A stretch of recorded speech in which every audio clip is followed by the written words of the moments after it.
as we are discussing this. So don't get worried too much about whether we can finish this today or not. We should be able to finish all here today.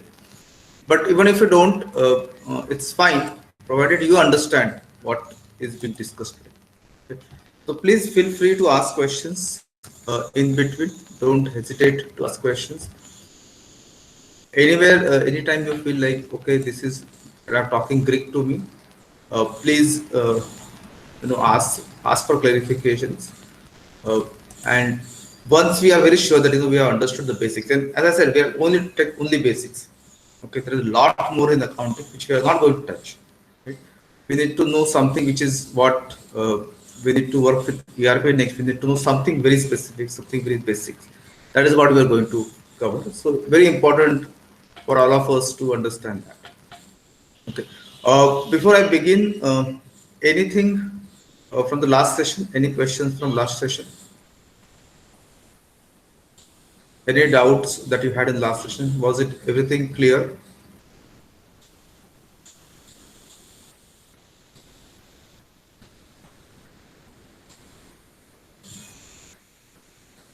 Okay, so I'll just do a quick recap. I'll just go through the slides which we looked at. So we said there are 4 things. So in that session, we looked at business functions and business processes.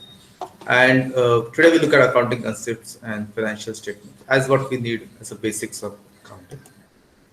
Business functions, we looked at all of this, and please recall that we kind of got clarified about what each of these functions do, what board of directors do, or what we call executive management council do, what do operations guys do, or operations is industry specific. It could be called the production or manufacturing. In manufacturing industry, it would be called as core banking in the banking industry. It calls the software delivery in IT services industry, and so on. So operations is a term which is changes as per the industry. In healthcare, it could be the hospital management. That is called as operations person.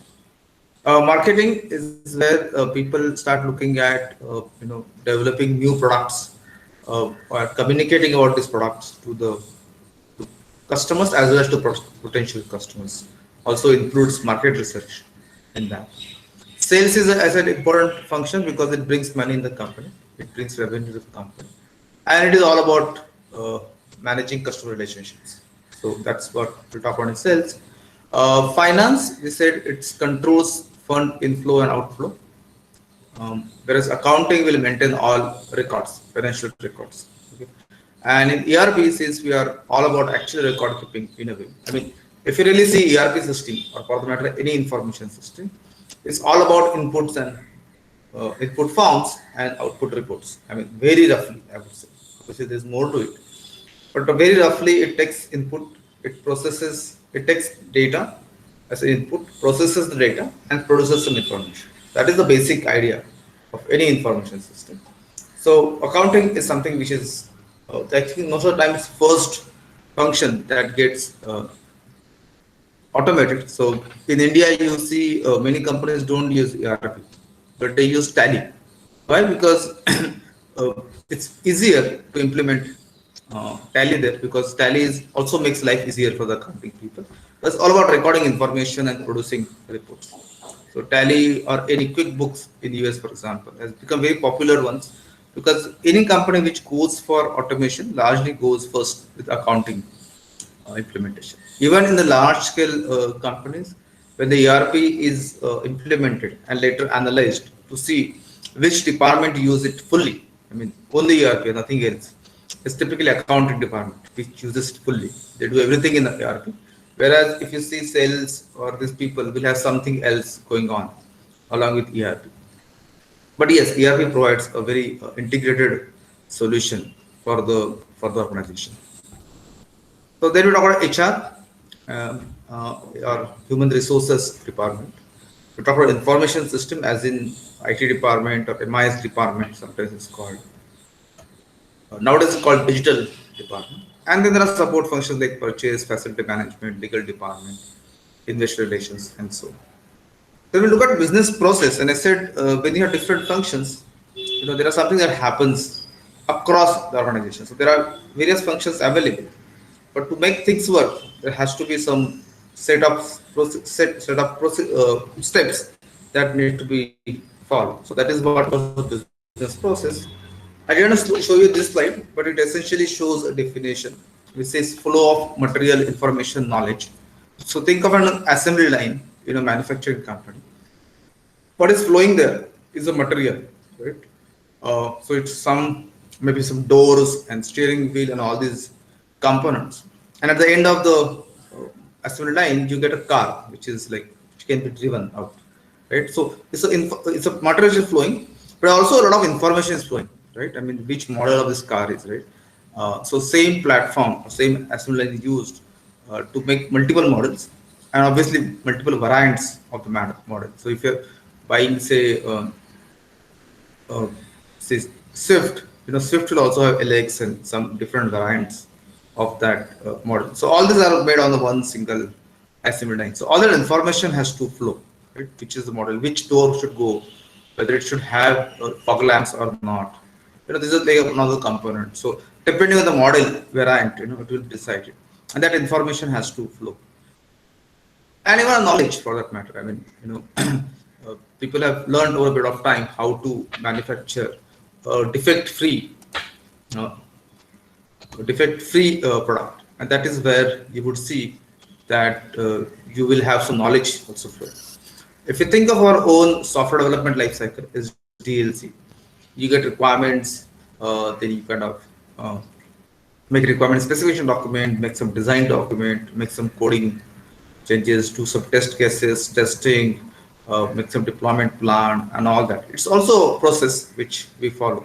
And there's a lot of knowledge that is kind of information and knowledge that is going from one step to other step.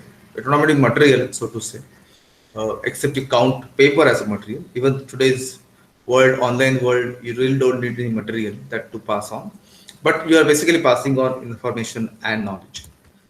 So it is simply state is a set of activities or steps. And now it could be within a function or across the function. And what we saw last time was across the function, a cross-functional business process, which matters a lot. But even within a function, you have processes like operations as assembly the product. In marketing, you have lead generation process. Leads are basically people who are supposed to buy. So if I'm selling chairs, the entire Mumbai area or Pune area is my kind of area in which I can sell. But that doesn't mean every Punekar is going to buy a chair from me. So out of that population of all Punekars, I need to have some people who would be interested in buying chairs. So how do I really do that? That's called lead generation. So that's kind of a thing that we need to do in marketing. Then accounting.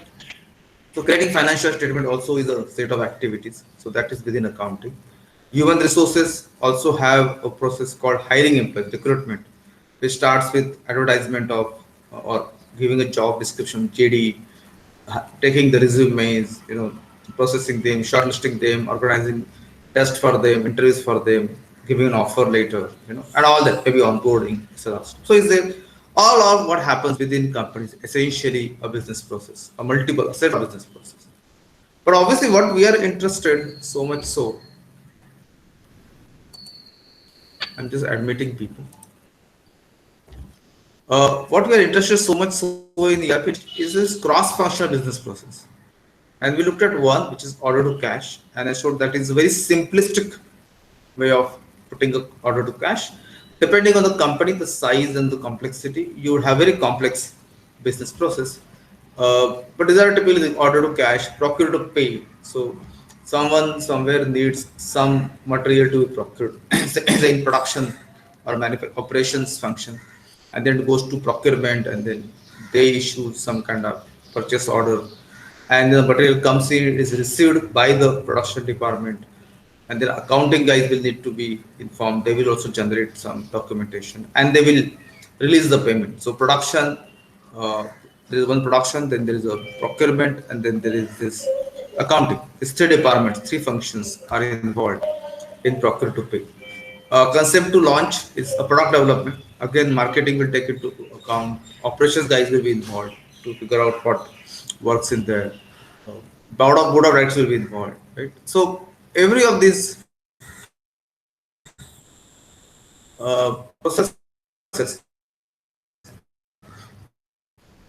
would have multiple functions getting involved. Difference because each function will act like a silo as kind of a something within something happens. HR people are together in a way, right? But to make company work perfectly well, you need to have things going across functions. And how do we really track this? Right? How do we really track this? For a CEO to track this individually, just going from one step to other will be too difficult. So what is the best way to track this is to have some kind of a system like ERP. Right? So ERP becomes very important when we talk about cross-functional business processes. If you talk about individual functional business processes, perhaps you can buy products like Tally for accounting, and that will take care of the process of creating financial statement. That will be taken care of. You may also buy HRM module, HRM product. Actually, there are many actual HRM products which are available, which will support this say recruitment process, for example. Right? So you could actually buy it's a core banking product which will handle banking internal operations. So you could actually buy products which will serve to a particular function and handle all the business processes within the function. This business process we like to call it a functional business process.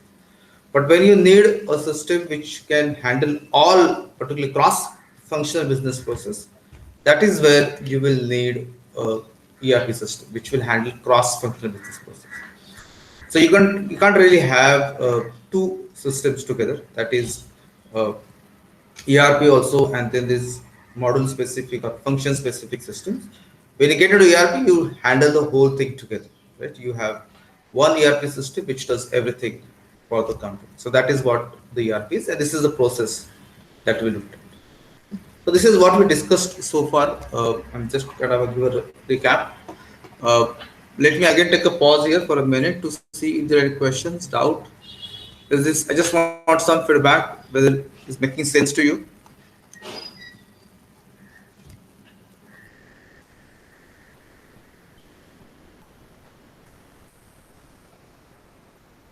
So Sally is asking what is HRM product. So HRM stands for Human Resource Management, and a software which will help automate business processes within HR function is called HR product. So there are not as many as what I mean in accounting. You have Tally, which is like very well known. In HR, there are many small, like there are very small companies which provide these HRM products. They were very popular earlier, maybe 10 years back, because ERPs were not being considered, and many HR people used to work with HRM products. But nowadays, these are really out of fashion. I mean, just don't do this HRM separately. Uh, but you can still buy. I mean, there are many small companies who sell these HRM products. So those are still there. Does it answer your question, Saidi?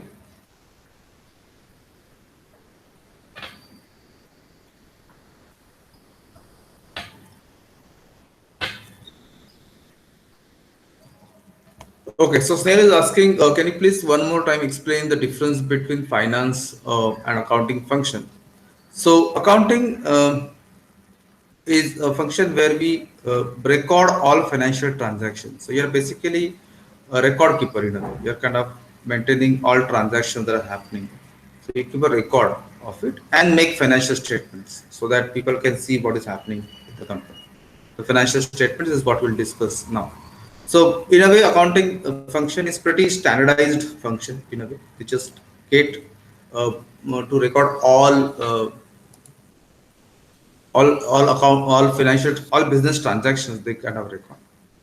Finance, on the other hand, is a function which will control the fund inflow and outflow. So things like if you have a surplus fund, where to invest it. So whether to keep it in a bank or in a mutual fund or keep it in cash, that kind of decisions are done by the finance. If company needs to raise funds for some project or for say some so to set up a new plant or something, then how to raise that fund, how to, if you want to take a loan, then going and interacting in bank to take loans.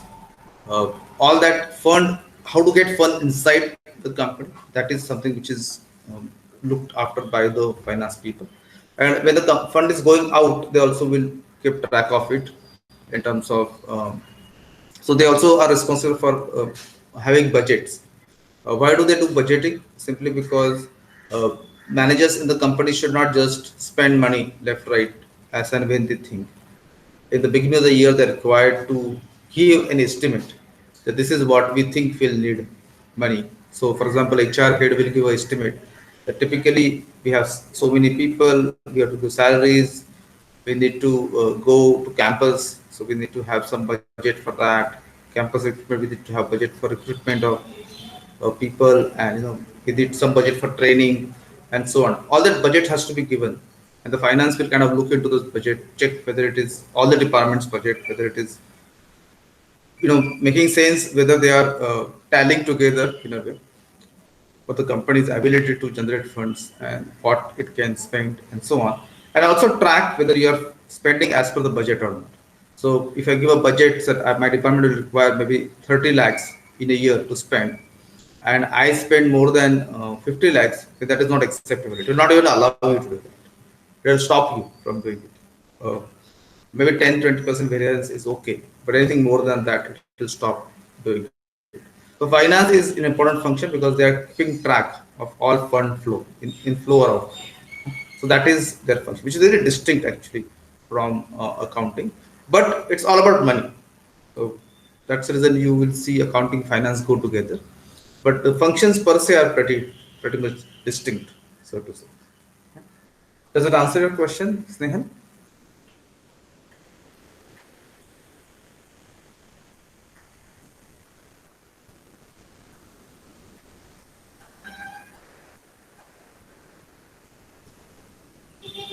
Yes. Any more questions? Please feel free to ask questions, doubts on whatever we discussed so far.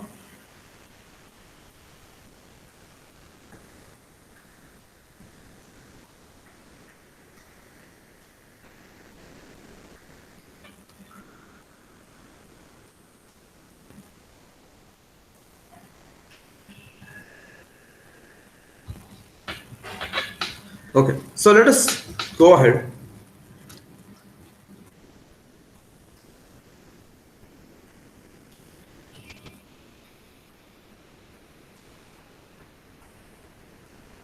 I'm just admitting one student.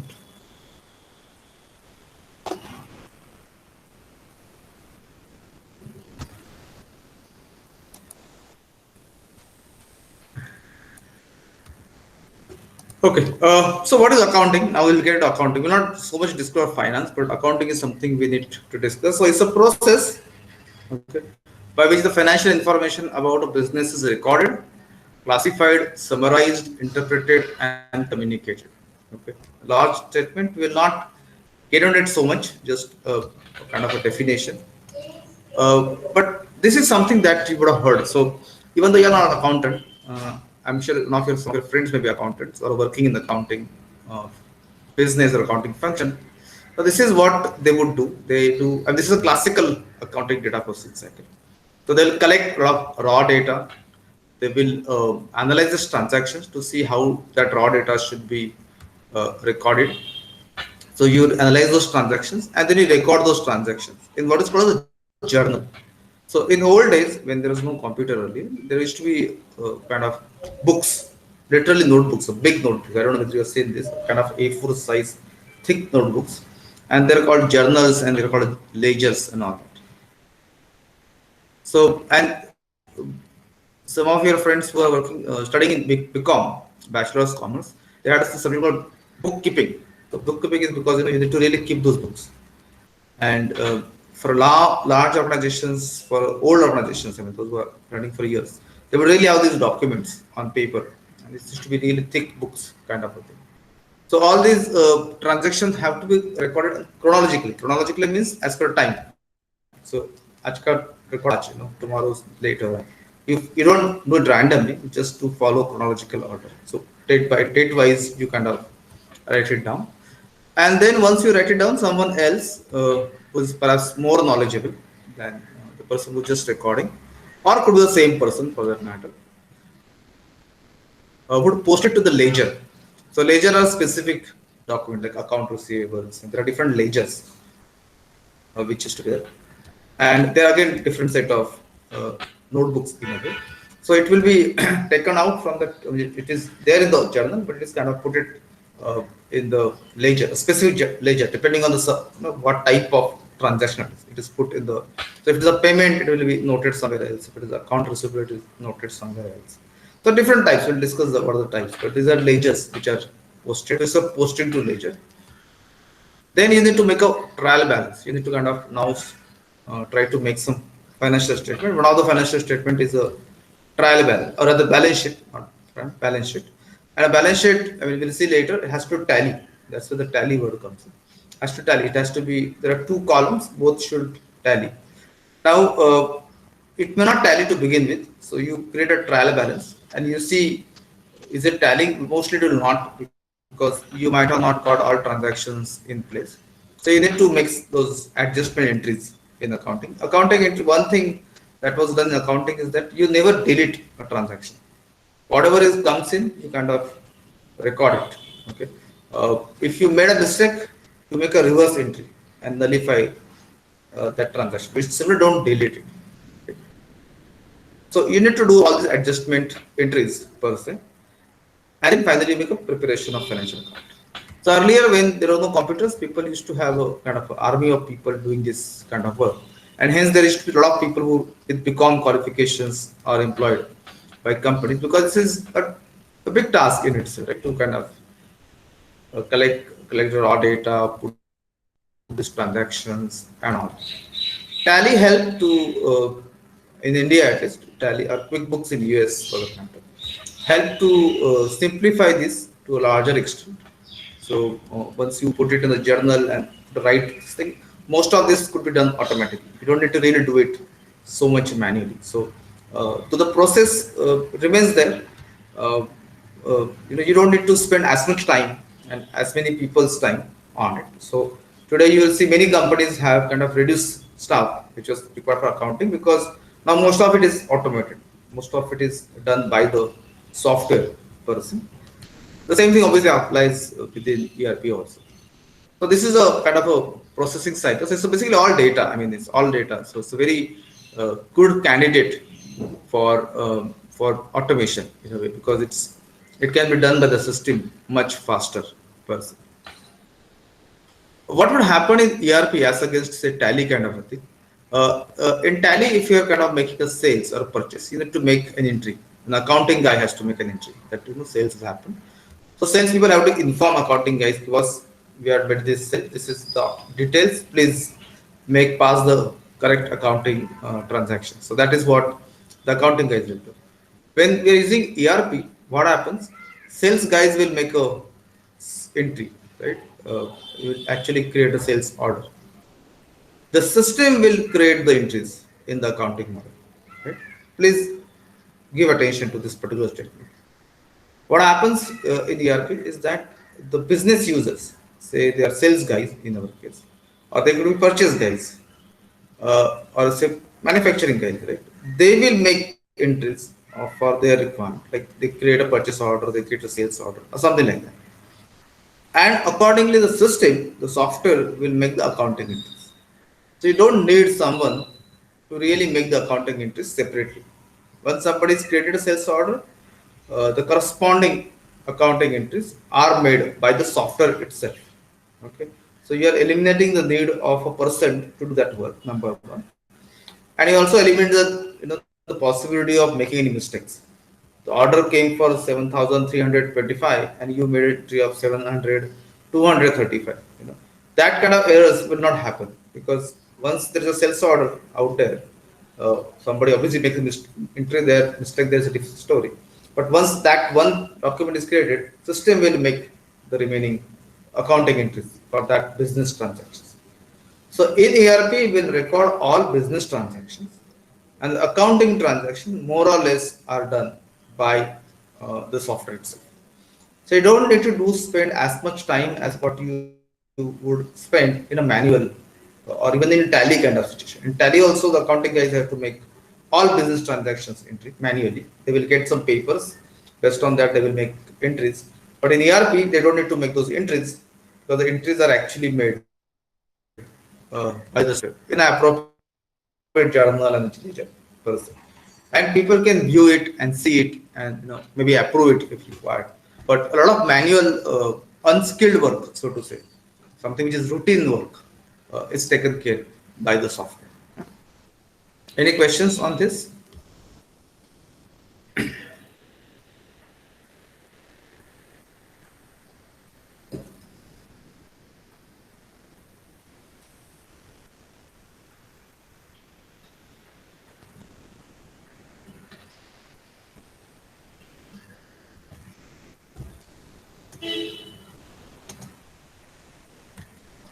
Okay.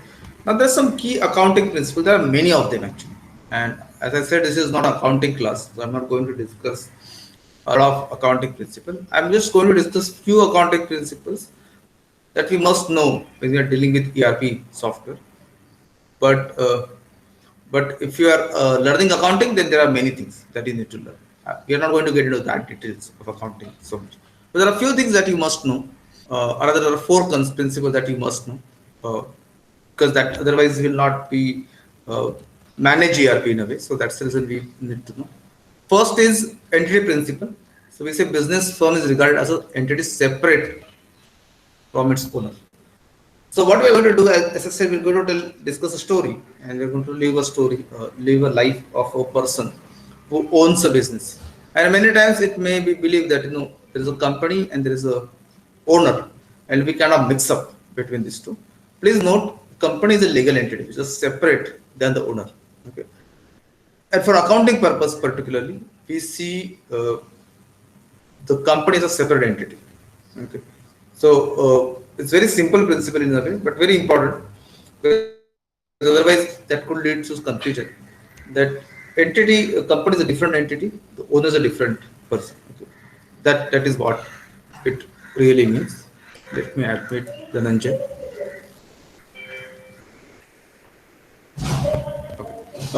The second is going concern principle.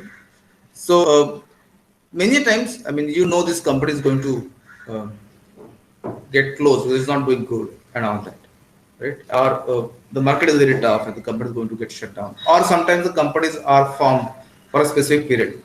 Like for example, if you are road construction project, large road construction project, you will see there is a new company formed to just construct the road, a road section of the road, or a bridge or something, or a dam or some large infrastructure project. Now what happens? This duration of this company is 5 years. It's called special purpose vehicle kind of thing. So it's 5 years or 10 years, something specific. So we know this is the life of this company. Or as I said, there's some companies which may go bankrupt or which may not survive and all that. But when the accounting when the financial statements are prepared or accounting is done, it doesn't take into account that this is what's going to happen. The assumption is being made that this company is going to run forever. It's going concern, it's going to run forever. That is the assumption, is the principle that we kind of follow, that this is going to remain operational for an indefinitely long period of time. Now, how does it matter? It matters because when we see recording, when we see financial statements, many things that we'll see. Nobody can tell you, what is in future. So we'll make certain assumptions. I'll explain that as we go along. You may, they're saying you're basically predicting, saying, okay, we'll do this for 5 years, we'll do this for 10 years. We'll do certain assumptions because the basic underlying assumptions that we have is that this company is going to run forever. So these are two simple things. Now comes the interesting part. The first is an interesting principle. The first is called revenue recognition principle. So many times we may believe that when does a company make money? So we believe that when company gets money from the customer, that is where company makes money. Now that's not real. That's not true in real life. So let us take an example of Intacct. Intacct gets an order of say maybe say 50 lakh rupees or say 1 crore. Let us say 1 crore rupees order. That is what Intacct has got. Now, does it mean that company has earned revenue of 1 crore? No, it is not. I mean, just got under. There's a possibility that we could we'll get that kind of revenue. So 1 crore revenue is what we're expecting now because we get an order out there. Now, when Intacct will develop the software, whatever is required, customize ERPNext for that matter, and then it delivers to the customer, and then raises invoice saying that boss, we are done. And obviously, it will done in stages. But for the sake of simplicity, let us take it simple. It's saying that no, it is going to raise only one invoice of say 1 crore. So it raises an invoice on 1 crore, saying this boss, we are done. Pay us 1 crore. It raises invoice. At that point of time, Intacct can record revenue in its books of accounts, saying that boss, we earned 1 crore rupees. Now, has it received the cash? The answer is no. Right? Answer is no. But in accounting books, you can actually record it as revenue. So generally, they said that revenue is recognized when they are realized or realizable.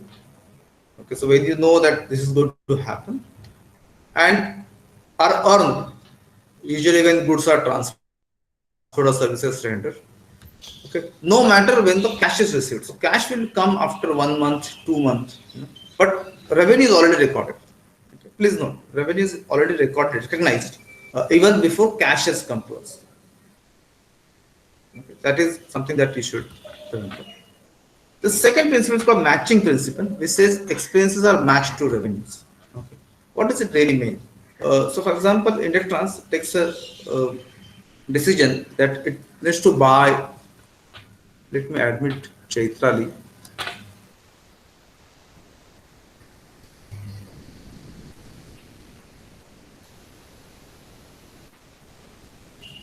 So let us say Intacct decides to buy a large server. Okay. That's an expense that is planning to incur in a company. Right? So it's a large expense. Let us say this machine would cost us something like a 10 lakh rupees. Right? Now that's an expense which is done in this particular accounting period. Right? We just said that this is the expense that is being done by the company. Now, will it recognize it as an expense in this financial year? The answer is no. It will do it over a period of time because this expense is being made. The revenue against this expense will be made over say 5 years. Let us say 5 years. Okay, we are making an assumption here that over 5 years revenue will be made against. You will be making money against this server for the next 5 years. After 5 years, this will kind of get conked off or kind of disposed of. So 5 years we are going to make revenues out of it. So you really can't book all 10 lakh rupees as an expense in this year's accounting books. You will do what called the depreciation. So we'll say that this expense will be booked in 5 parts over the 5 years, not 5 parts, over 5 years in the books of accounting. Okay. So that is what is called as the matching principle. We say expenses are matched to revenues. Not vice versa, revenues are not matched. So we don't record, so you make a revenue of say 1 crore. You don't match that revenue over 5 years or something like that. You don't do that. That you do it at once. But expenses you should rather do it, match it for the revenues. Okay. So these are two principles. May not be very intuitive. This is not something you understand intuitively because generally we tend to believe that you get a cash, you made a money. You give out the cash, you made an expense. Okay, that is how we'll think. But what we follow is what is called accrual accounting, where you recognize economic events. Economic events means buy, sell, or even payment of salary and those kind of things. Regardless of when cash transaction occurs. So you recognize revenue even when the cash is not received. You recognize an expense even when the cash is already paid out. So you paid 10 lakh rupees this year, but next year you record part of it as an expense, part of it this year, part of it next year, and so on. When the actual cash has already gone out. So regardless of when cash has gone out, you would still record your transactions. And obviously, there's a lot of this is not arbitrary. I mean, you may think it's not arbitrary, but this actually gives a better way of doing this. It's called accrual accounting, which is what is followed by all companies, as against cash accounting, which is followed by individuals or very small consulting companies, maybe very small services companies. They may follow cash accounting, but for all practical purposes, uh, you follow accrual accounting. So that's the kind of the standard. Okay, so accrual accounting. And here, so if somebody says that this company made a profit of 20 lakhs, does not mean that they have a cash of 20 lakhs. Okay. Or this company has made loss of 50 lakh, does not mean that they need cash of 30 lakhs or they are kind of shortage of 30 lakhs. No. Okay. So profit is not equal to cash. That is very important. Okay. So when I was not aware of this, I used to wonder why this Air India keeps on reporting losses, or many companies that keeps on reporting losses. How are they running for so long? Do they have cash to pay? Or a particular company is making a lot of profit. That means, do they have so much cash in their bank or in their treasury? So the answer is no. It's an accounting thing. It's not same as having a hard cash. So that it takes some time to kind of absorb this. That when you're talking about profit is not cash. So somebody says this company has made 50 lakhs profit, doesn't mean it has 50 lakh rupees of cash. And when it made losses, doesn't mean that it doesn't have cash in hand to pay. Right? So please note that very carefully, that we are talking about accrual accounting, where there's a very specific way of recognizing revenues and expenses, and that is how we'll come to profit. Profit is a good indication of the health of the company, but that is nothing to do actually specifically with the cash. Obviously, they're related, no doubt, and you need both of them, both profit and cash, but is not equal to cash. Is this clear to you? Do you want me to kind of repeat again, clarify again?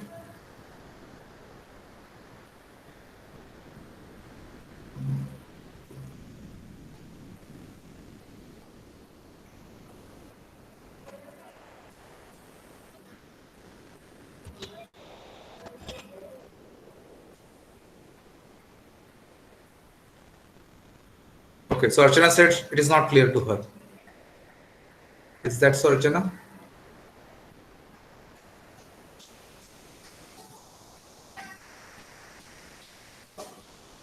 Okay, so it's clear. No questions. Okay, fair enough.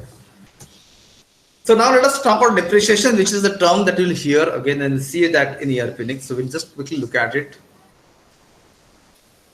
Okay, so Jayant has asked question, does accounting, so just accrual has relationship with time? I'm not sure what do you mean, but Jayant, I would actually invite you to talk about it. My question is, yeah.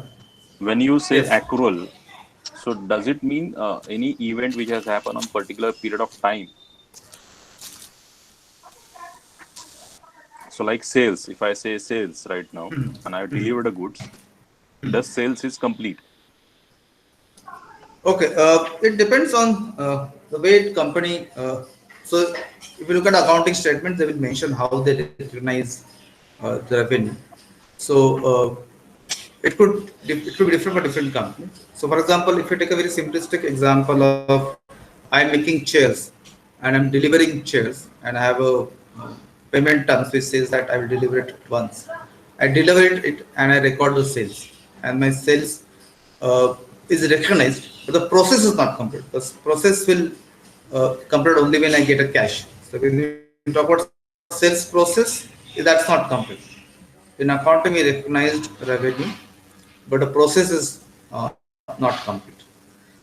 Obviously, if I do a multi-stage invoicing, in a sense, when I'm charging 20%, then 30%, then 50% kind of a thing. Obviously, we'll recognize the revenue in parts, but the sales process is not complete till we get cash in hand. So we're just recognizing revenue. We said, okay, we earned it, but a company can't just say, okay, now we earned it and forget about sales, because at the end of the day, cash will matter. So cash has to come in. So the process will end only when the cash comes in and it gets recorded in the system that we have received the cash. But this has to be seen Does that answer from your the question? no, partially, because if I delivered a goods from my accounting point, my transaction is complete, recording is complete. Okay, but the sale process is complete. No, proceeds are to be received. No, technically, if I Yes, if I but to see from typically, ERP point of view, my sales will be my sales okay. process will be complete. Now the amount has to be received, or that part is there pending. But as a Uh, sales, I think so. I have completed my consideration. Consideration is agreed. Everything is done as per the expectation of the customer. So in that sense, my sales is complete. If I have to see the sales point of view, only not proceeds are really. outstanding.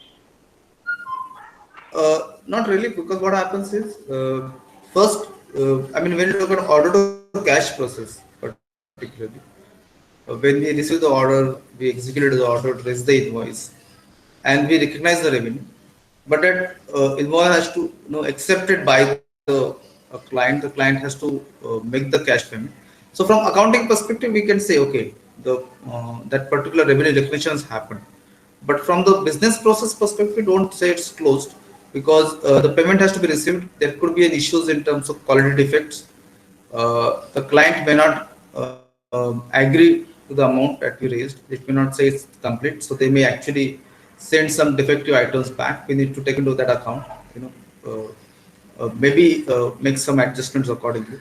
So the process is not complete. As far as the process is concerned, is not complete till we get the cash. So that's why we call order to cash process, or even the sales process, because salesperson will need to be involved till it ends. Now, in some case of fortunate companies, I would say, where it's pretty straightforward, that I just make a revenue recognition and people are going to pay. Then it is pretty simple. Like for example, for e-commerce portal, people pay actually upfront, and then the delivery is made. There the sales process actually is done. Pretty simple, straightforward. In retail, particularly, you get payment when things happen. So there you may say that the sales process is over. Though there is also possibility of some returns coming in and some complaints being done, but there largely we talk about sales being complete. But otherwise, process point of view, and particularly when you are going to look at sales process, and at least what the case study we are talking about, there will actually go till the cash collection, and then we say we are done with the sales process, or finish from the order to cash process. Does that answer your question? Okay, okay, got it. It's a new view to see at the sales process. But this accrual, we have to, whenever we finalize accrual method of in ERP point of view. Everything I'm talking from ERP point of view. So in that case, I need to see the business operations in clear lines of actions. No? I have to see each step in the business has to be clear for me, because if it is in service segment, the accrual will be a different method. In case of a contract, it will be a different method of accrual. In case of a trading, it will be different, and in case of manufacturing, it will be different. So we have to keep observing continuously. That's it. That's Yes, my point. yes, yes, yes, yes. And again, I mean, we are obviously looking at very, what you say, simplistic processes in place, but I'll also give a sense, I mean, particularly for those who are new to business world, that business is not very simple. So it may happen that, the reason I'm saying this, because we may not be able to cover that in hands-on. Hands-on will do a very simplistic business process. But in real life, it could be more complex. I mean, you raise invoice, the customer refuses to pay, they don't pay you, then you negotiate, then you kind of get some payment. Then how do you handle that? So you recognize some revenue and you got kind of a less payment, then you kind of adjust accordingly, and so on. So uh, the reason I'm saying this is, I'm making the life very easy, look very easy, right? When we are discussing theory, because if you start getting into details of it, we will never learn anything, something specific or something what we need. So we are taking very simplistic process and simplistic kind of best case scenario, so to say. But in real life, there will be very complications. But unless we learn the base, what we call happy path in IT industry, right? Or Okay, those who are in testing would know this. That we talk about happy path. Means something happens, one thing happens, second thing happens, third thing happens. Done. That's the process. That is what we'll do in this training program. But yes, there could be some unhappy paths happening, which the system should be able to handle. Okay, so when you are doing ERP next implementation, it's not easy simply because it's actually very easy to do the happy path. Pretty simple. We could just go ahead and in a matter of few days you can do happy path implementation. That this is how it happens, then this happens, then this happens. But what if customer returns the products, and how do we handle that? So again, there are some things that you should. What if customer rejects part of the order, and then we need to and ask for the refund of that part of the order? How do we handle that? What if customer says, I reject half of the order, but you don't pay me money? Or whether we kind of decide that we don't pay the money, but we'll give credit to that customer. Next time when we pay, next time when we deliver, we will adjust against that. This is what happens in real life, right? Then how do we handle that in ERP? Okay, that is the configuration. So the reason the ERP implementation runs for months is not because it's very complex product. It's simply because we first do happy path. We first do how things should be done in the normal 80% of cases, and then we start getting into this 20% of cases. What if this happens? How will you handle that? What if that happens? How will you handle that? What if and in some context something will happen more prominently than others? What if we don't get last 10% payment? How do we handle that? And so on, and that will complicate thing. But once you get to understand the happy path pretty well, understanding this 20% will not take time, and that is something which you will never trained on, formally. That is something you learn on job, because there are so many things that are happening. So you do implementation, you figure out how things to be worked on. But the 80% of part is what we learn, because that is something which is pretty standard and a kind of a normal scenario. So that we'll learn in this particular thing. Okay, any more questions?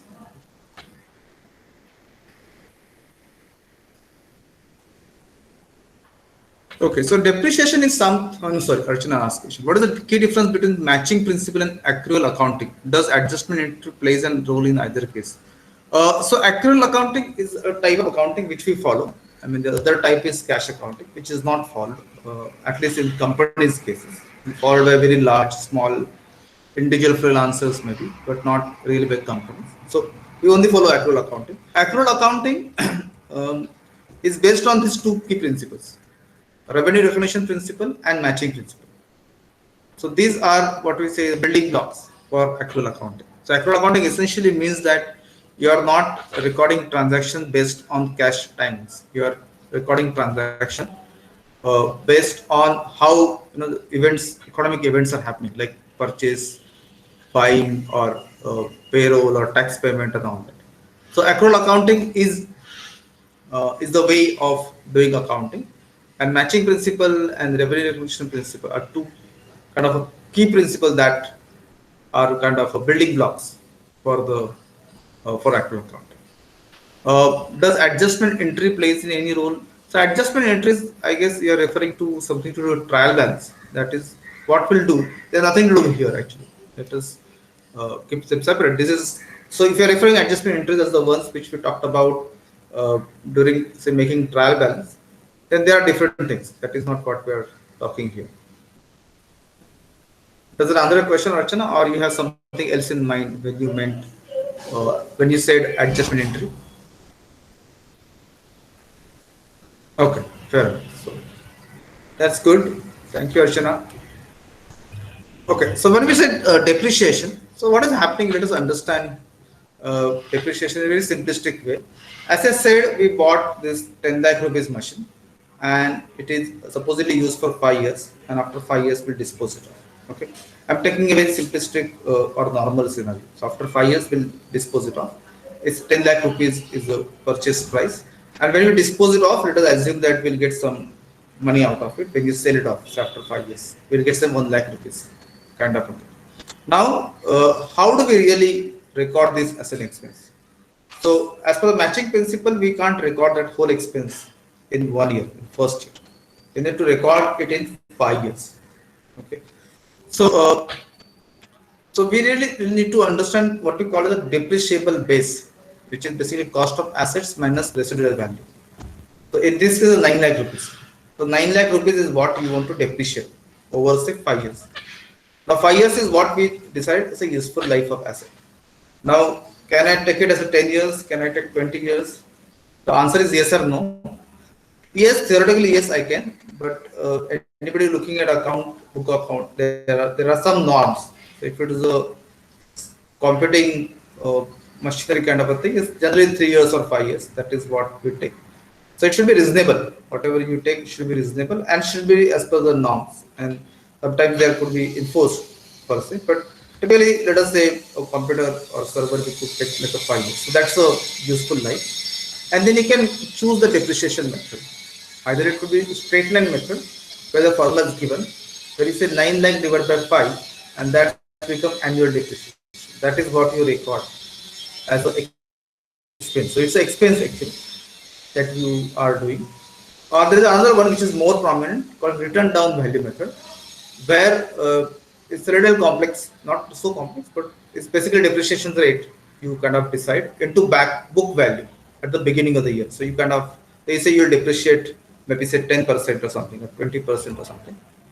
You would start depreciating. So you basically decide the depreciation rate per se, and then you kind of start depreciating. Now, people earlier used to use a set value line method, was easy to calculate, simple kind of a thing, but which is not so much correct also, because initially you want to take major portion, and then over a period of time your expenses should kind of go down, right? That particular depreciation amount. So that is happens with return down value. Right? Initially the depreciation amount is high, and it kind of comes down over a period of time. So that is what is done. Again, we are doing software to do that. So we really don't worry about calculating it ourselves. But we need to choose this method when we are doing it in ERP. Okay. So this is how we calculate depreciation. So let us go back just a minute. I think there's a lot of noise here. Let me close windows and doors.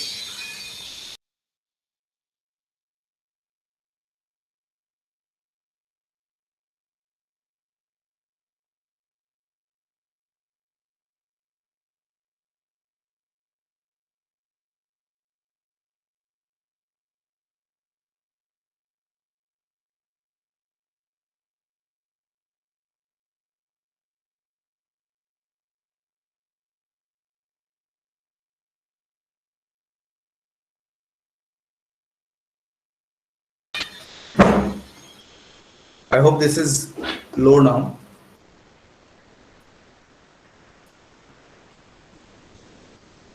So this is basically a non-cash expense that allocates a tangible assets cost over its useful life. So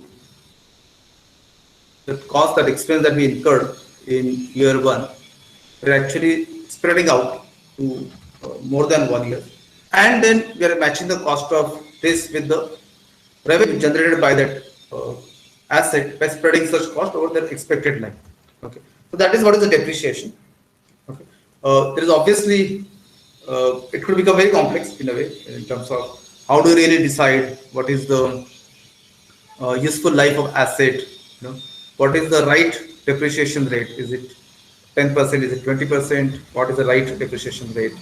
What is the correct residual value? Because after 5 years, we are assuming that it will fetch us 1 crore rupees. How do I know that at this point of time? And so on and so forth. So again, that is obviously you need accountants to think all of that issues for you, and they will choose the right values for you. So you may not really concern so much about it. But yes, there is a lot of work to be done. But on a very high level, depreciation essentially means that you can match your expenses with the revenues, so that your expenses are spread over years. So that you kind of say that your cost of your fixed asset is spread over years. So that the revenues can be generated against it. So that's a concept of depreciation for us to understand. Please let me know if you understood it or you have any doubts or questions.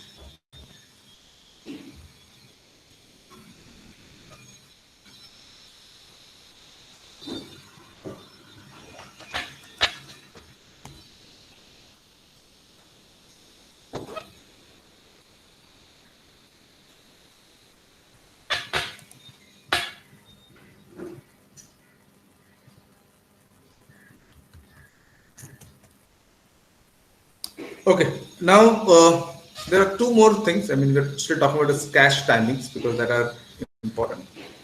There is something called accrued expenses and deferred expenses, or we can also prepaid expenses. So accrued expenses are expenses recognized before cash is paid out. Okay. So for example, if you are working for a company, you get salary at the end of the month. Now, if you really want to go in the book of accounts and try to figure out whether you know what is the cost, employee cost or salary cost, at say 20th of this month, you will see that it has kind of recorded that there's a cost of salary cost, two-thirds of whatever you will be getting, the salary that will be getting is already recorded there. Why? Because the company is liable to pay the salary at the, I mean, as people are working for it. But the cash is paid out as the norm goes at the end of the month or the beginning of next month. Okay. So this is what we call as a accrued expenses. That it is recognized. Cash is not paid out, but you kind of recognize it. Okay, this is what it's accrued. That's called accrued expenses. So this is recognized that okay, the expense is there, but a cash will be paid. So in a way, when you're working for a company, you're giving some credit to the company, so to say, right? So you're getting paid after you finish maybe a month or so. Or some people get weekly payment, some people get daily payment, right? And in case of professionals, we get monthly payment. So that's so cash is paid at the end of the month, but the expense is recognized before that. On the other hand, there are certain expenses which are prepaid. The typical thing is insurance premium. So typically, when company takes insurance, it is it pays the premium at the beginning of the year, and then it kind of consumes that product. So you can't really consume an insurance product without paying upfront. So you have to pay upfront and then you consume. Similarly, if you take some subscription to some journals or some magazines or newspapers for that matter, you first pay upfront and then you receive the service over a period of time. So here you have paid the cash first and then incurred the expenses. So that is what is called the deferred expenses. So just two things that you should know. Okay. Now we get into some of the financial statements, which is I'm sure you kind of should be aware. So let me ask you, which are the financial statements? You can type in the chat box if you know what are the financial. Just name those financial statements. So please type it in the chat box. What are the financial statements? I see Anirudh typing in cash flow. That's correct.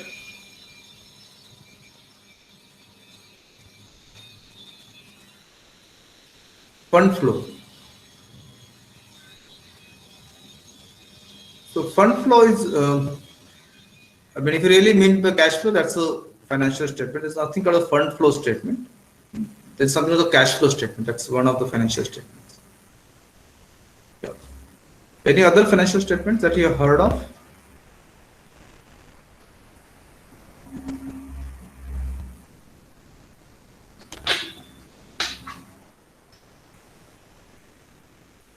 Archana is saying balance sheet. That's correct. Ruturaj, are you aware of any financial statement?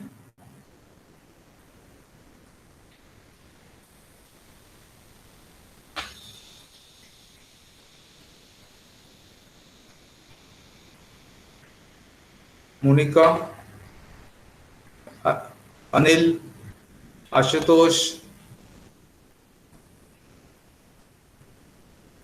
Okay, Ruturaj said no. Okay. Monica is also said no. Okay, fair enough. So you might have not heard. Trial balance is not a financial statement. That's kind of a intermediary outcome in the accounting process. Ultimately, you come to what was a balance sheet. The Rishikesh said incomes or income statement, as Vaishali is saying.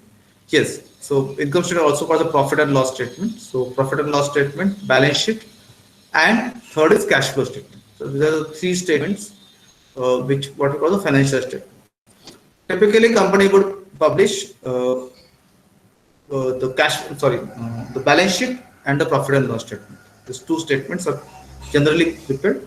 Nowadays, it is becoming kind of mandatory to publish the third statement, which is cash flow statement.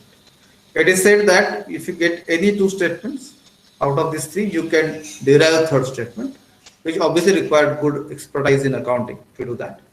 But typically, most of the time, you get all three statements. For large companies, you get all three statements.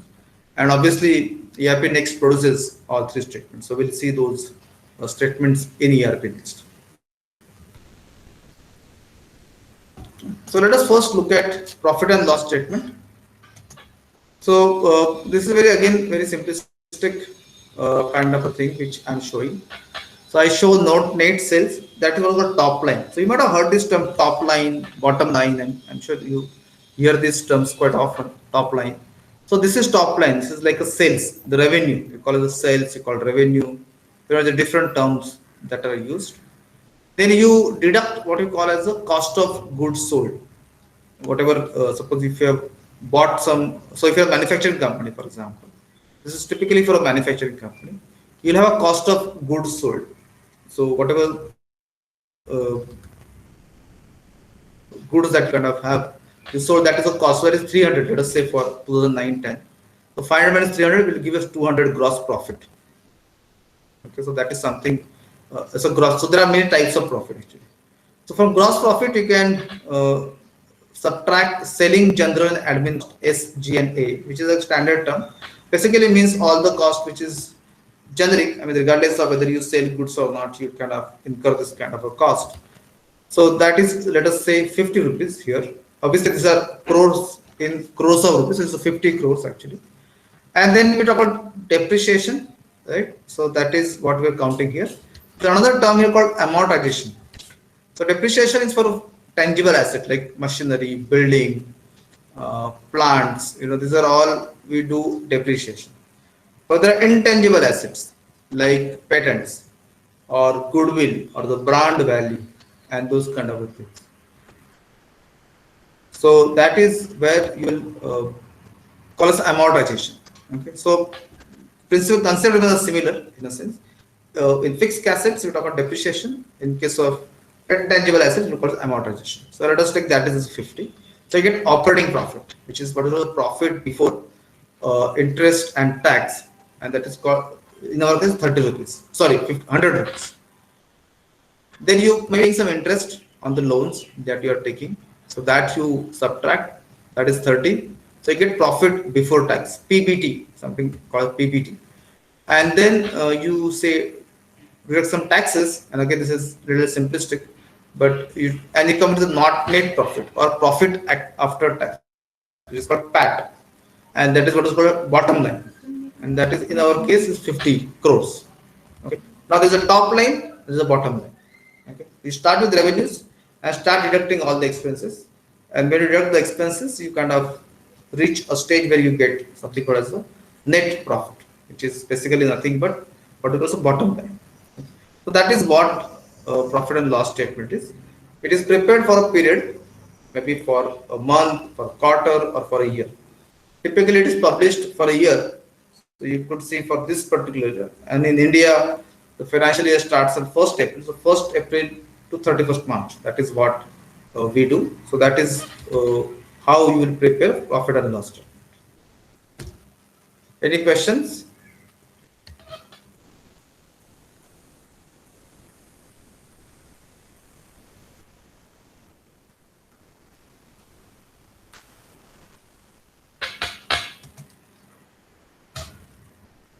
Then comes balance sheet, and this is a pretty interesting statement, which says there's a balance.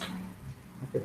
And we say balance is basically an equation which is coming in here, which says owns minus owes is equal to net worth.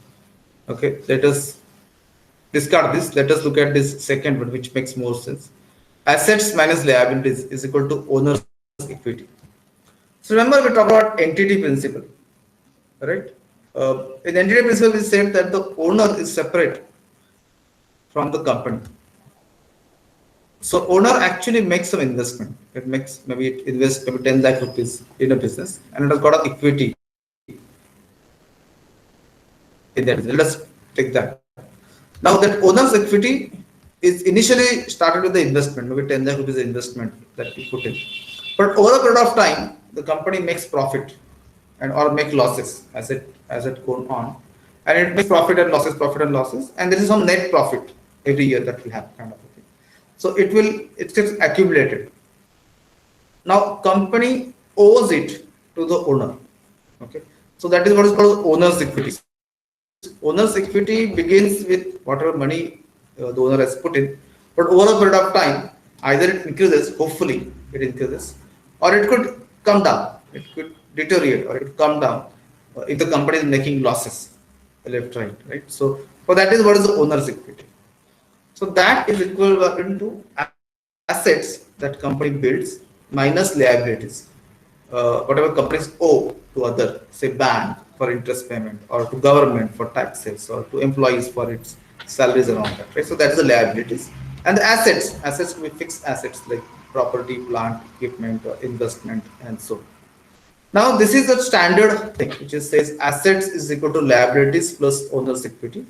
Again, people would say assets is equal to liabilities because what is owner? It's also an external party, right? It is as good as the government or employees or uh, vendor or or a supplier kind of a thing. So it's basically an external party. So you can say assets is equal to liabilities, where assets is what the company owns, and liabilities is what company owe or supposed to pay to these guys. That is what. So it could include even owners. You don't need to separate out the owners.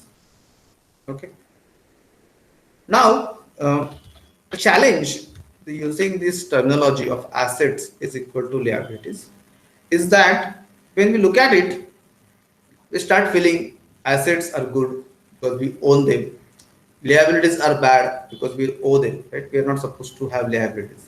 So many times we get an impression that we should have more assets and less liabilities. Okay? That is what even we are taught. In common English, in normal English, we say asset is something that we should have as many as possible, and liabilities we should have as minimum as possible. So that is what we are typically taught. That's how the terminology is used, and hence when we look at initially at these financial statements, we get pretty confused because here it says assets is equal to liabilities. That kind of gets confusing. So nowadays people use a different terminology, this which makes more sense. So there we say application of funds is equal to sources of fund. Application of fund is equal to sources of fund. That is the equation that we perform. So on one side we put application of funds, and the other side is the sources of fund.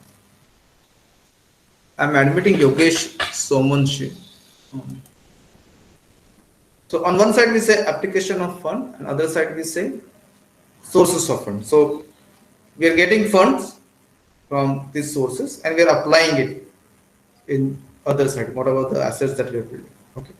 So that is what the application of funds is equal to sources of fund, which is an easier thing to understand than saying assets and liability. Simply because I got some notion of asset and some notion of liability, it's easier to work with sources of fund and application of funds. Okay. So let me know. I'm just a quick quiz. When we say sources of fund, what are we referring to? Are we referring to liabilities, assets, or owner's equity? There are three choices. When we say sources of fund, what are we referring to? Assets, liabilities, or owner's equity? Please mention your answer in the chat box. When we say sources of fund, what do we really mean? Please put your answer in the chat box.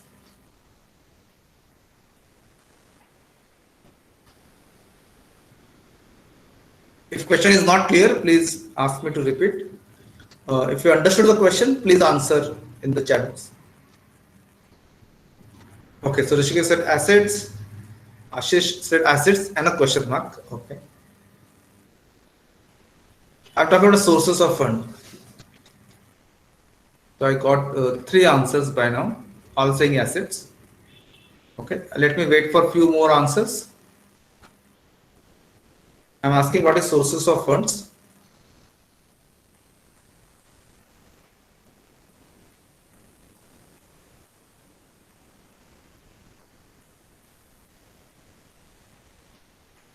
Yes, there are 27 participants.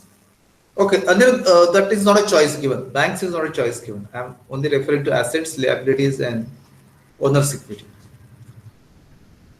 So banks is not part of it. So you have only three choices. You have to one of these. So what is sources of funds? Yeah, there are 27 participants in this training program. I got only four. Okay. Ramesh is saying assets, Dhananjay is saying both assets and liabilities. Owner's equity with a question mark by Archana. Swati saying assets and liabilities.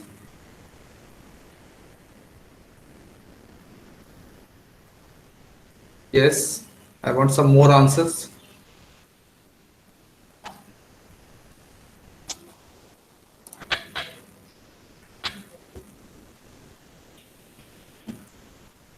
Snail is saying owner's equity.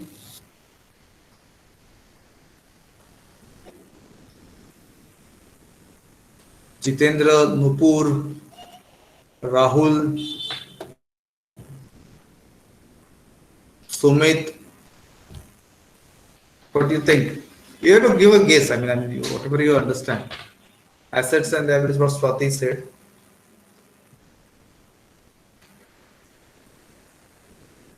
Is okay. Nupur saying assets and liabilities. Rahul saying asset sales. Jitendra is saying assets.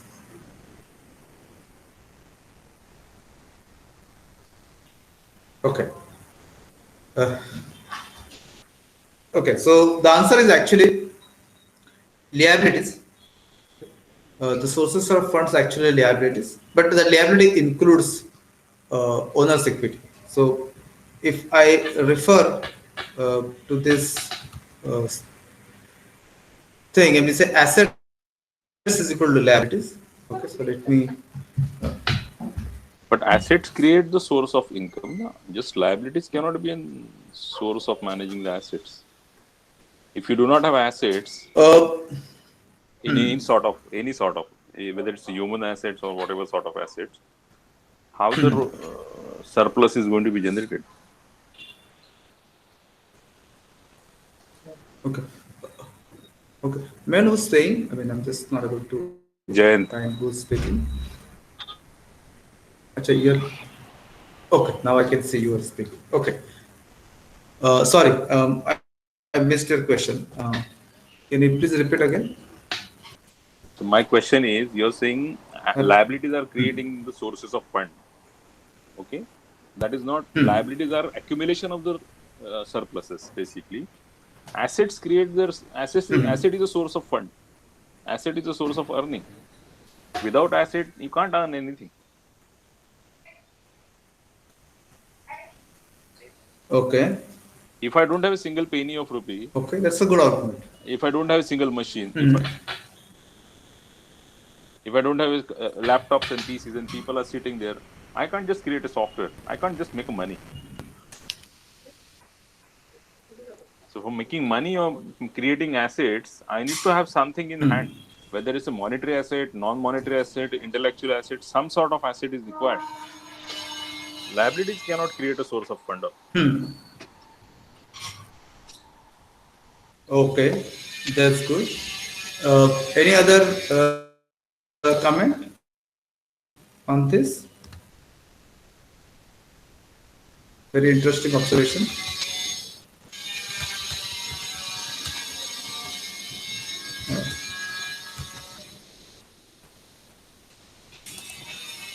Yes, any other comment? Okay, Dhananjay is saying revaluation of assets are also source of income. Very good, which is I think okay, that's a good point. Anything else? So I'm saying that majority of you, rather all of you actually are saying assets, whereas I'm kind of saying something which is exactly opposite of what you're being saying. So am I making mistakes? Looks like I'm making mistake. Or is there anybody who thinks sources of funds are equal to liabilities?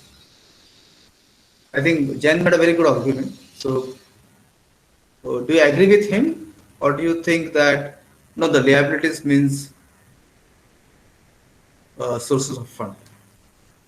And please unmute. I think it's a time for discussion rather than uh, only using chat box. So I just want you to think through and tell me whether what we should call as the application of fund and what we should call as a uh, source of. Yes, anyone?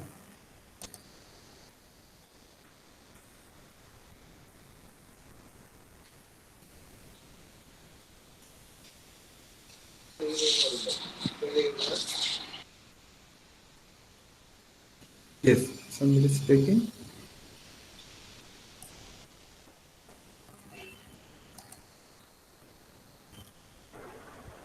Okay, I'm just getting to your point.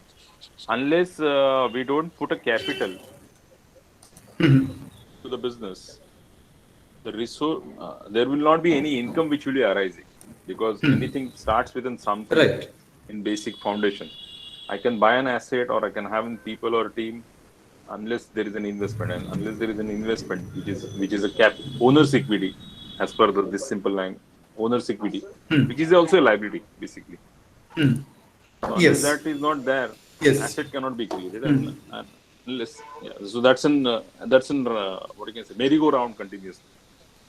So asset is creating income, income is adding owner's equity, equity is adding assets. It's going on cycle, and that's creating more and more Right. surpluses basically. Okay. Okay. Yes. So I guess there is some still confusion, and I'm not really hearing anyone else in the room.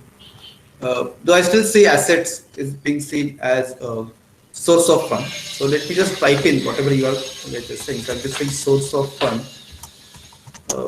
People are saying assets and application of funds as equal to. So we want to say source of fund is equal to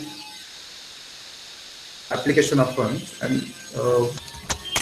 okay. Let's check your inbox. Is this what all of you kind of agree, or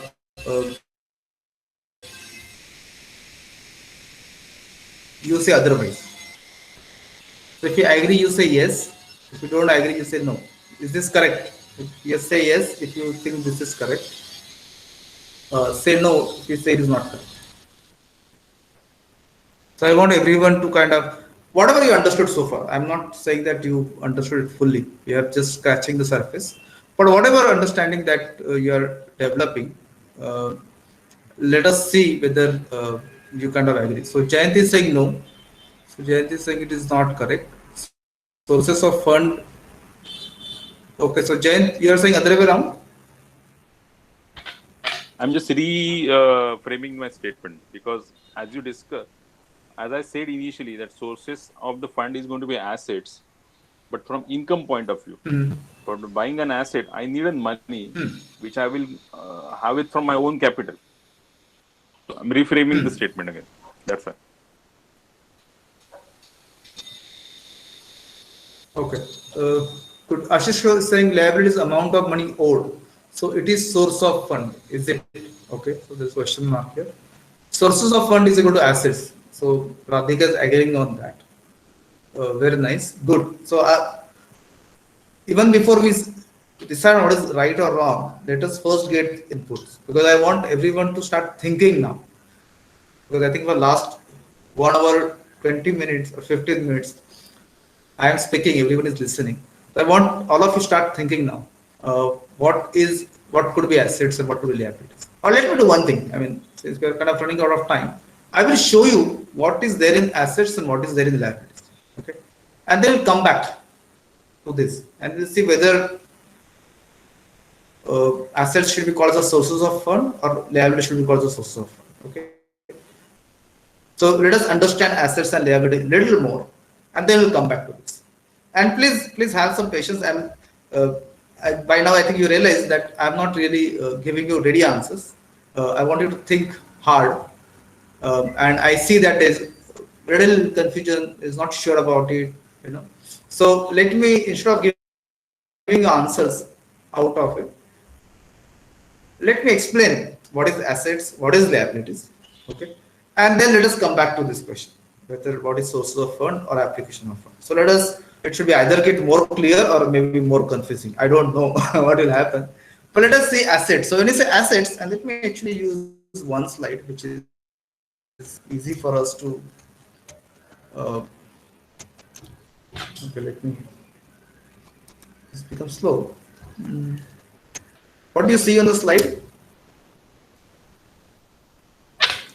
Okay, do you see a kind of a tree?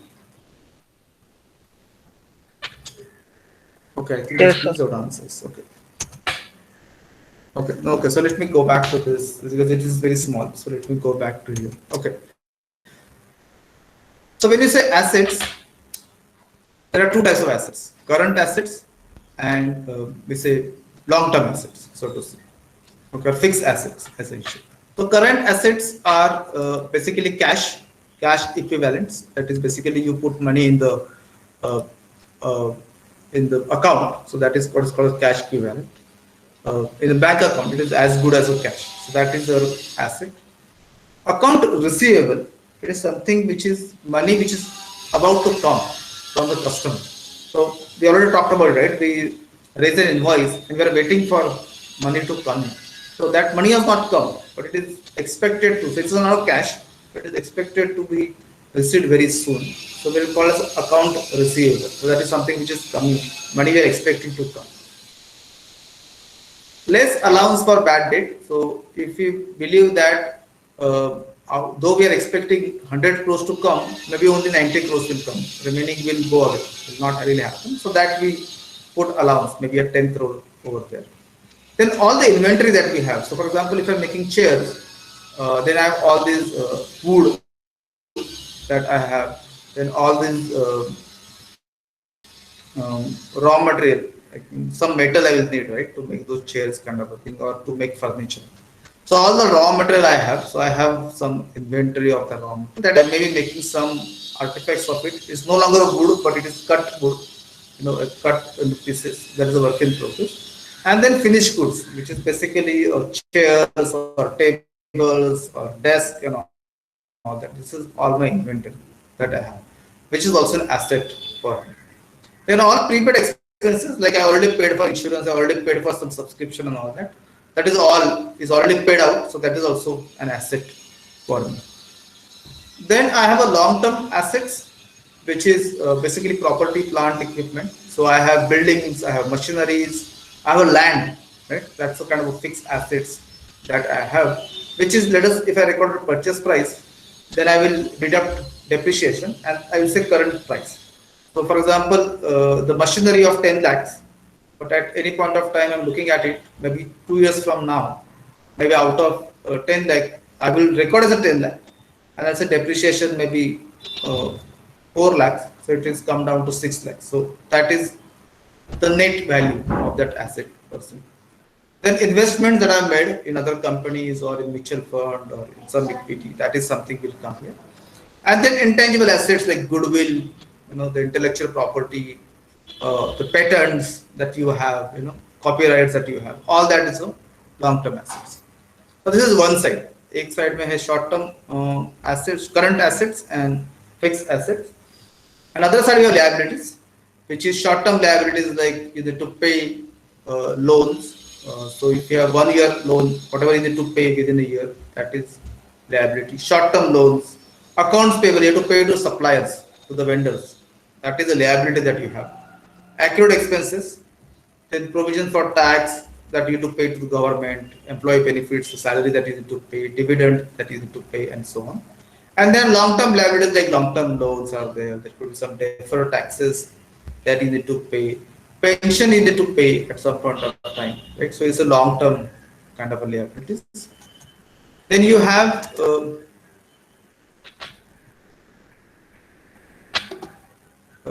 it has become very slow for me. Okay, yeah. Then you have owner's equity, as we say, share capital to begin with. Okay, and then retained earnings over a period of time, whatever you have kind of earned, that is kind of coming in there. So that is what is the owner's equity per se. Okay, so this is what we talk about. That's what we talked about assets and liabilities. So let us talk about owner's equity as part of liabilities. So we have only two choices now. Assets are the one which are short current assets and long-term assets, and we have liabilities which includes what you need to pay to government, to employees, to vendors, to banks, and to owners. Okay. So let us keep it simple. Two choices: assets and liabilities. Assets we understood, liabilities we understood. Okay. Now tell me what is what? What is source of fund and what is application of fund? Okay. We'll extend this session by 5 minutes just to clarify this doubt. It will be a good time to exit at this point of time. So let me again repeat. I'm talking about assets where assets with all current assets, fixed assets, and I'm talking about uh, liabilities, which is all what we need to pay, what we owe essentially. And then what we'll call as a application of fund. Should I call application of fund assets as my application of funds, or should I say liabilities as assets? Listen to my question again carefully. What should I call as my application of funds? Should I call assets as my application of fund, or should I call liabilities as my application of funds? Uh,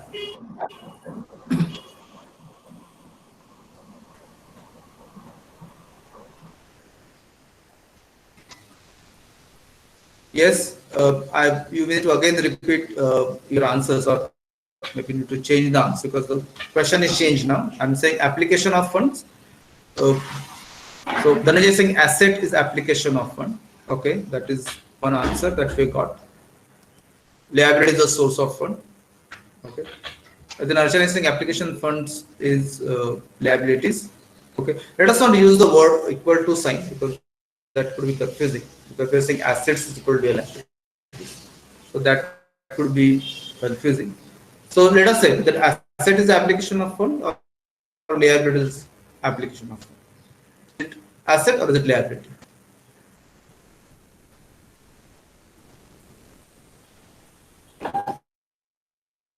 And I want all of you to answer. So, uh, Ruturaj, yes, I would have expected to answer. Abhijit, Rahul, Radhika, Saili,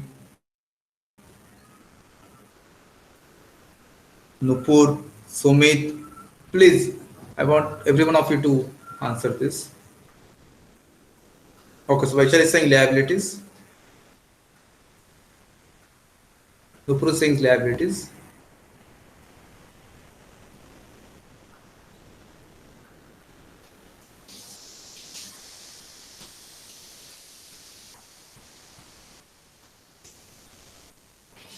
Yes, what about others? I want everyone to kind of answer. So she is a liability source of fund and assets are application of funds. Okay, so liability is source of fund. Rahul is saying source of funds is equal to liabilities. Okay, so there is no consensus, or Ruturaj is saying liabilities is application of funds. Okay, so what we'll do, and I know it's not a good time, good way to conclude the session, but let us conclude this session with this kind of confusion in some of your mind. I think some of you might have clarity, but let us have conclude this session with this kind of confusion. So when you come next time, we'll actually start with ERP next. We'll not really show you slides. I'll start with ERP next, and I'll start showing you chart of accounts and this kind of a thing. But the first discussion that I'll be sharing these slides. I guess there is a Telegram group form, not WhatsApp group. A Telegram group is formed. So I'll be sharing the slides in that group. Okay. I want you to go through it carefully, and I want you to find the answer for it. And you may even post it in the Telegram group. Okay. So because we have 2 days to go, so you may post it in the Telegram group also. I want you to really think through it. And come with their own answer in the next session. Okay, so I want you to go through the slides carefully. I want you to think through these answers. Maybe you refer to web, you can Google about it, you can read about it, but just don't take the answer for the sake of the answer, right? I want you to think through uh, to this, because it's important to understand it rather than, because we're not even going to give exam, right, at the end of the course saying that, okay, sources of fund, two choices, assets liability, or sources of funds are assets, and then true or false. We are not going to do that. Uh, yes, so Snehal, that's correct. So I want you to search a little bit, Google a little bit, think about it, and then come up your own answer next time. So I'm not giving you the answer. I'm asking you to read through. I'm asking you to explore a little bit, and then come with the answer. Okay, and I know this is very unusual because that's not what teachers typically do. They give out the answers, but I'm not giving you the answer. I'm asking you to explore more and come with your answer next time. But obviously, in next session we'll clarify it. I don't want to keep it as a suspense throughout the training program. We can't move ahead without it. So please read through, please explore, and come with your answer in next session. As I said, I think Guptesh already posted that link, because I didn't see all of you in the group, so I didn't able to post slides. So I'll also post some questions on the group. So again, I would expect some of you, or all of you actually, to kind of get some answers to that questions. So please watch the group regularly. Though we don't have session tomorrow, I want you to spend some time on next uh, session on Friday, 9:30. So our session is over. I will stop recording. But if you have any questions on anything which you couldn't ask in between, you can stay back and answer. Ask and I'll answer the questions. But if you feel that you are kind of done now today, enough is 1.5, more than 1.5 hours, then you can take an exit now. Okay? So the session is concluded, but I'm waiting for any one of you who would have some questions to ask. So I have stopped recording, and let me conclude the session. Stay back only if you have any questions, otherwise you can take an exit. Thank you. See you again on Friday.